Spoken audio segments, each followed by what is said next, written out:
Salam dostlar, bugün sizə danışacağım kitab hal-hazırda oxuduğum tarixi bir əsərdir. Bu kitabı mən ümumi tarix dərsliyində görmüşdüm, mənə maraqlı gəlmişdi. Ona görə bunu oxumağa başladım, kitabxanadan götürmüşəm.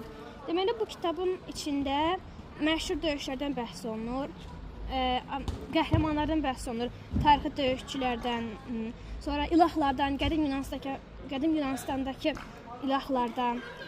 Yazıcı Homerdir. Bu yazıcı əslində kör olub. Bu İlyadanı yazmaqda məqsədi olub ki, gələcək nəsillərə maraqlı məlumatlar ötürsün döyüşlər haqqında, ilahlar haqqında. Onun yazdığı digər əsərlər də var. Məsələn, Odissey əsəri. Bu poemadır və özü ilə səsləndirilmişdi. Bu kör olub deyə Odissey əsərini yaza bilməyib.